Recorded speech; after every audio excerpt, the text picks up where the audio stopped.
Studziany Las to wieś położona w środkowym biegu Czarnej Hańczy. Rzeka ma 142 km długości i płynie spod Rowelskiej Góry, najwyższego wzniesienia Suwalszczyzny, do Niemna.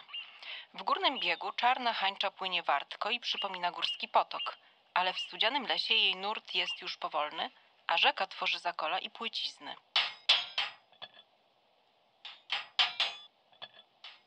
Łowienie ryb za pomocą tzw. ości, czyli zębatego ostrza, osadzonego na długim drzewcu, nazywano także kłuciem ryb.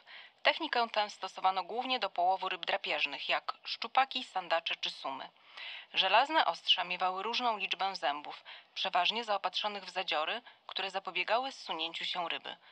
Ośmiozębną ością kłuto najczęściej szczupaki, a ponieważ ryba złowiona narzędziem kolnym szybciej się psuła, to łowiono w ten sposób głównie na własny użytek, a nie na sprzedaż.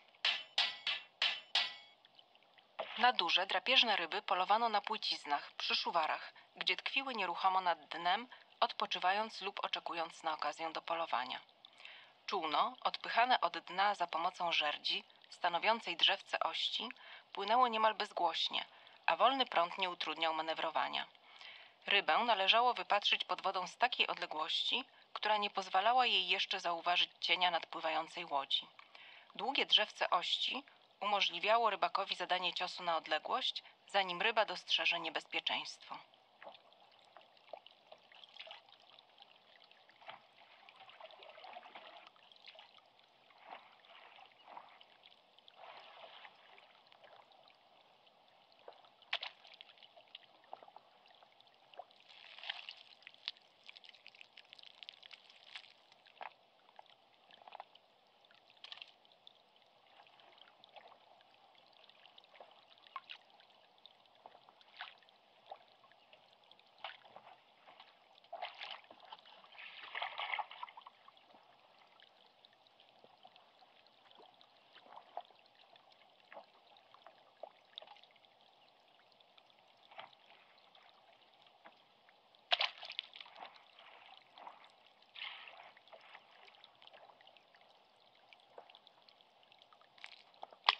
Tradycyjnie za najbardziej sprzyjającą porą połowu uchodziła wiosna, kiedy odbywające tarło ryby grupują się na rzecznych płyciznach i rozlewiskach.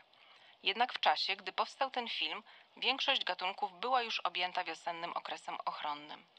Latem łowiono rzadziej, ze względu na natężenie innych prac gospodarskich. Czasem jednak wypływano na szczupaki, które wygrzewały się na oświetlonych słońcem płyciznach.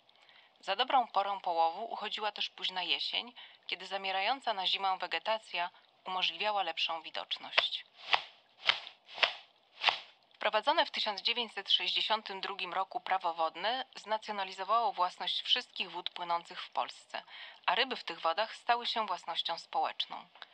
Ich połów na użytek własny i własnego gospodarstwa domowego był legalny, ale wymagał przestrzegania przepisów dotyczących okresów ochronnych oraz stosowania dopuszczonych prawem narzędzi i technik rybackich.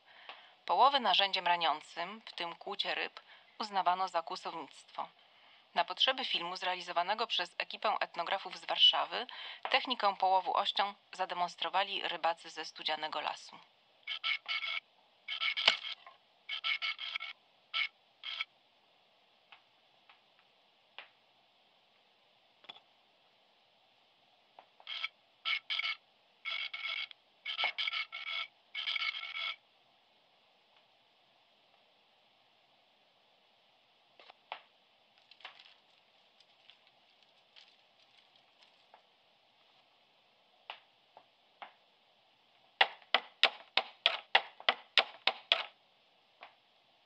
Bardzo powszechne były nocne połowy z wykorzystaniem sztucznego światła, które wabi ryby, a równocześnie je oślepia.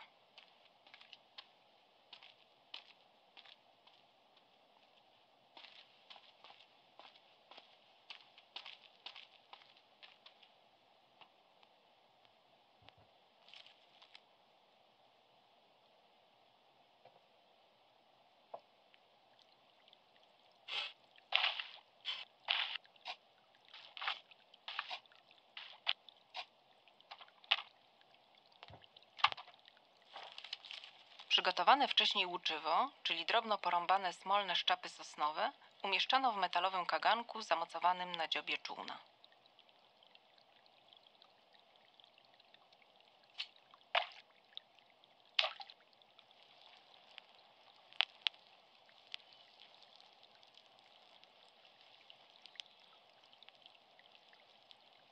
Niektórzy rybacy twierdzili, że nocą nagle oświetlona ryba zamiera w bezruchu i dlatego łatwo ją złowić.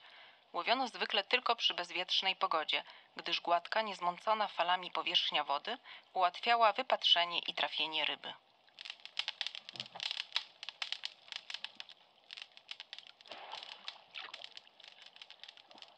Współcześnie używanie ościeni jest nie tylko niezgodne z prawem, ale także uważane za nieetyczne.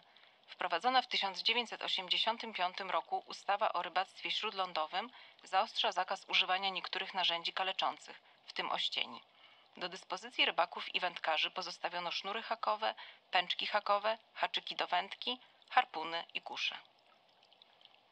Wspomniane narzędzia także powodują cierpienie ryb, stąd ich stosowanie wydaje się sprzeczne z wprowadzonym 12 lat później prawem o ochronie zwierząt, zabraniającym umyślnego zranienia lub okaleczenia zwierzęcia. Rozbieżność ta wynika prawdopodobnie z tradycyjnego przekonania, że ryby nie są zwierzętami. Uważano, że są nieme i nie odczuwają bólu. Biologia dostarczyła dowodów, że należące do kręgowców ryby są silnie unerwione, odczuwają ból i stres oraz komunikują się za pomocą ultradźwięków. Cechy te wskazują na zdolność ryb do odczuwania cierpienia. Popularyzacja tej wiedzy sprzyja zmianie postaw i akceptacji idei etycznych formułowanych m.in. przez Alberta Schweitzera od lat 50. XX wieku, których myślą przewodnią jest obowiązek ratowania życia i łagodzenia cierpienia zarówno ludzi, jak i zwierząt.